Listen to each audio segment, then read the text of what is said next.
Hey everybody. Well, in this video, I'd like to discuss why I believe former American President George Bush Jr. should be investigated for war crimes.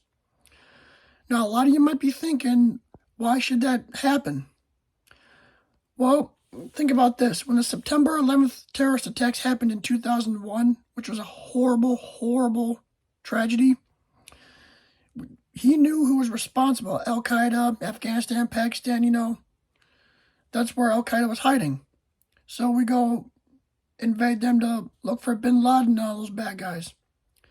Then a couple years later in 2003, we invade Iraq because he said Saddam Hussein had these nuclear weapons. So we go invade Iraq and capture Saddam, kill his two sons and all that stuff. We never found any nuclear weapons that George Bush Jr. said that Saddam had, nor did we find any blueprints. So that means all those troops that we sent over there, America sent over there, died for nothing. Now, a lot of you are going to be thinking, oh, Saddam was a bad guy, he did a lot to his people, blah, blah, blah, blah, blah. Well, you guys seem to forget, Kim Jong-il was a bad guy. Kim Il-sung, Kim Jong-il's dad, was a bad guy.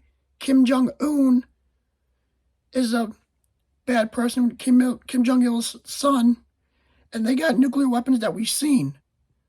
Muammar Gaddafi, the Libyan dictator, he was a bad guy, but we did not go after him. So I believe George Bush Jr. should be investigated for war crimes because I come from a military family.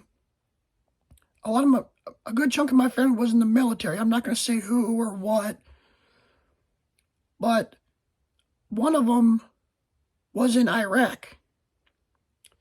So I believe George Bush Jr. should be investigated for war crimes because that war in Iraq was pointless. We should have kept an eye on Saddam and all that stuff while we was busy with Afghanistan and Pakistan. Because had we focused on Afghanistan and Pakistan, we could have got bin Laden and Ayman al-Zawahiri, the second in command after bin Laden, and all those bad guys. We could have easily caught them if we would have focused on those two countries. But we didn't. So again, you guys might be thinking, oh, Saddam was a bad guy. Yes, he was. But he had nothing to do with 9/11. 9/11 was not tied to him or nothing. So George Bush Jr. should be investigated for the war in Iraq and all those people dying for nothing.